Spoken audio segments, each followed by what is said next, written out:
malamai duk inda suke sun je sun gaya wa mutane ai shari'ar musulunci ana so a yi sadaki kaɗan,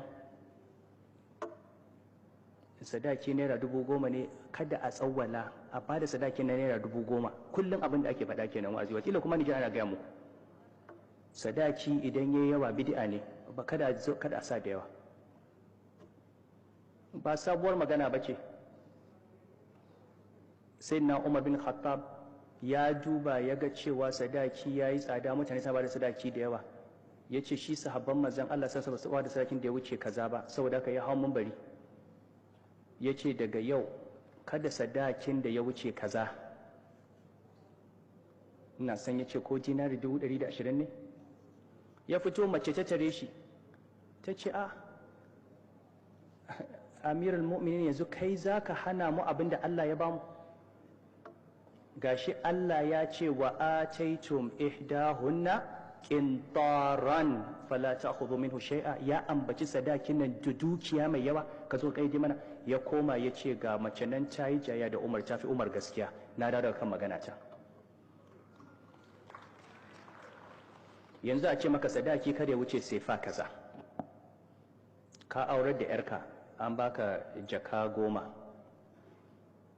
amma fa in zaka kai yan nan gidan miji an ce ka sai gado, ka sai kujeru, ka sai fridge, ka sai kuka, ka yi carpet, kujerar da zai zauna da abokansa, abinda za a dafa masa abinci, hatta kwanan da zai ci abinci, fridge ɗin da zai ɗauko ruwan sanyi ya sha, gadon da zai kwanta da ita, kai da ka bashi ya ba kai za ka biya. Wannan kan ba shari'a ba ne, al'ada ce. Ban ce kuma a hana ba, amma mutane su fahimta cewa wannan ba dokar Allah ba ce, ba ɗora ba.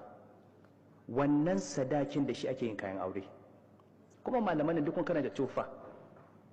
A cikin tufatul hukami idan ka aurar da yarka, abin da ka sa mata na kayan ɗaki ya wuce sadakin da aka bata, kana da yanci ka ce bashi ne a biya ka.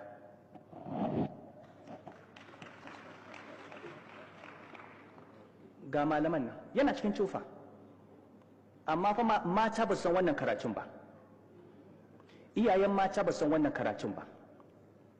Mace ta sa maka kuka, Allah ya ce muke ka zan aure da yata, ba da abin da zan yi mata gado, gori ake yi min, zan kai yata ba gado. Mahaifin ya zo yana son taimako zai sayi gado, wata rana ina kan karaga wani mutum ya zo zai aure da yarsa, yana son taimaka mata da kuɗin gado.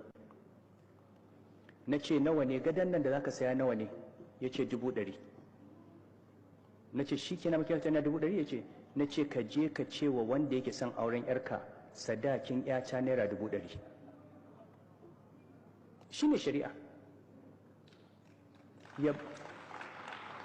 Ya baka 100,000 ka sayi gado, kuma gadon nata ne don sadakinta ne, in ta bar gidan za ta dawo da gadon nan.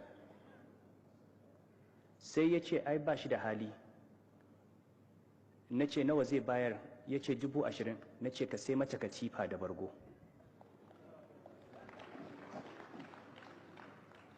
Amma mutum ya je shi ne roƙo, shi ne bashi, shi ne jinginar da gidansa, idan za a aurar da yarsa hankali ya tashi, shi ne fa zai ba da ya, amma shi ne mai wahala, na baka ya na bika da kuɗi, kuma mun ɗora wa kanmu wannan ya zama wajibi. To abubuwa ne da muke bukatar fahimta. Idan Allah ya baka hali za ka yi, kuma musamman mu shugabanni mu muka ɓata wannan abu.